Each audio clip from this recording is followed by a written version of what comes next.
You got all those books, the Bible, the different Gospels and stuff that people are quite familiar with. Half the time, they didn't even...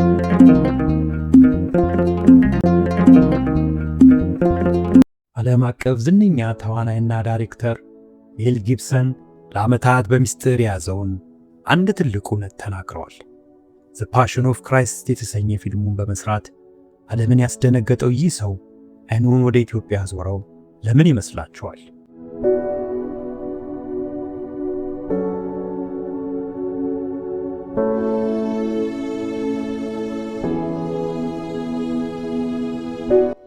ሜል ጊብሰን ታቦተ ጽዮን ያለችው በኢትዮጵያ አክሱም ውስጥ ነው ብሎ ሲመሰክር በዓለም ላይ ያሉ የታሪክ ተመራማሪዎች ደንግጠዋል።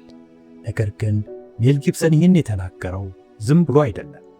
በኢትዮጵያ ጥንታዊ መዛግብት ውስጥ የተቀበረውንና ዓለም የረሳውን ታላቅ ምስጢር ስላወቀ እንጂ።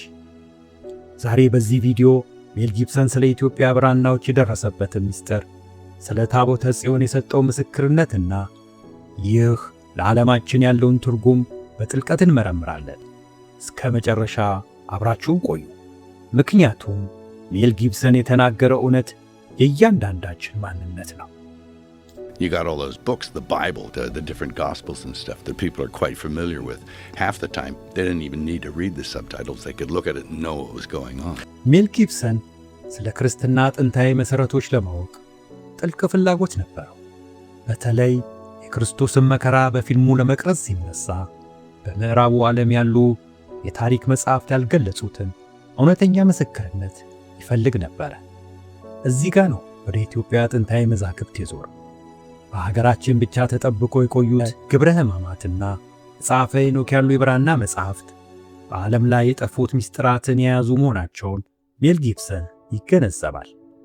እነዚህ መዛግብት ስለ መላእክት፣ ስለ ቃል ኪዳን ታቦትና ስለ መጨረሻው ዘመን የሚናገሩ ታሪክ ሜል ጊብሰንን አስደምሞታል። እርሱ እንደሚለው እውነተኛ የክርስትና ጥበብ ያለው በእነዚህ በኢትዮጵያ የብራና መጻሕፍት ውስጥ ነው ብሏል።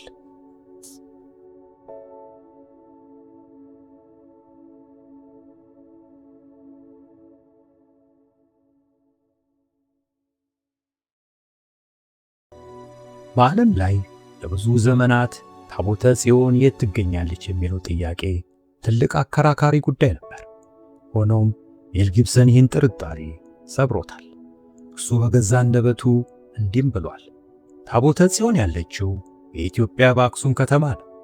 እቺ ታቦት ለሺህ ዓመታት በታማኝነት ተጠብቃ የቆየችው በኢትዮጵያ ኦርቶዶክስ ተዋሕዶ ቤተክርስቲያን ውስጥ ነው።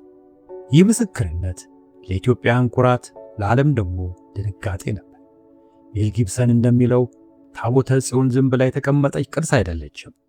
ለዓለም መጨረሻ ምልክቶችና ለመለኮታዊ ጥበቃ ትልቅ ሚና ያላት ኃይል እንጂ። እርሱ ይህ ምስክርነት የተረዳው የኢትዮጵያ ጥንታዊ ታሪክ በጥልቀት ከመረመረ በኋላ ነው። Gave the world a visceral, blood-soaked reality that Sunday schools usually gloss over. But for his next act, Gibson is reportedly looking beyond the physical. ሜል ጊብሰን በሠራው ፊልም ላይ የክርስቶስን መከራ የገለጸበት መንገድ በኢትዮጵያ አድባራትና ገዳማት ከሚገኙት ጥንታዊ ስዕላት ጋር ፍጹም ይመሳሰላል። የኢትዮጵያ ጥንታዊ ሥነ ጥበብና መዛግብት ለፊልሙ ግብዓት መጠቀሙ ሀገራችንን ለዓለም ስልጣኔና ሃይማኖት ያበረከተችውን አስተዋጽኦ ያሳያል። ኢትዮጵያ የዓለም መንፈሳዊ ሙዚየም ናት የሚሉት የብዙዎቹ እምነት በሜል ጊብሰን ምስክርነት ይበልጥ ጸንቷል። ውድ የቻናሌ ቤተሰቦች፣ የዛሬው ቪዲዮአችን ዋና መልእክት ቅርሶች ዋጋ እንረዳ። እንደ ሜል ጊብሰን ያሉ የዓለም ዝነኛ ስለ ሀገራችን መዛግብት፣ ስለ ታቦተ ጽዮን እንዲህ ከመሰከሩ እኛ ባለቤቶቹማ ምን ያህል ልንነቃ ይገባ ይሆን?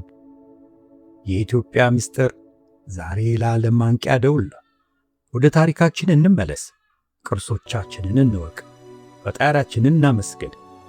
እናንተስ ሜል ጊብሰን ስለ ታቦተ ጽዮን የሰጠው ምስክርነት ምን ስሜት ፈጠረባችሁ?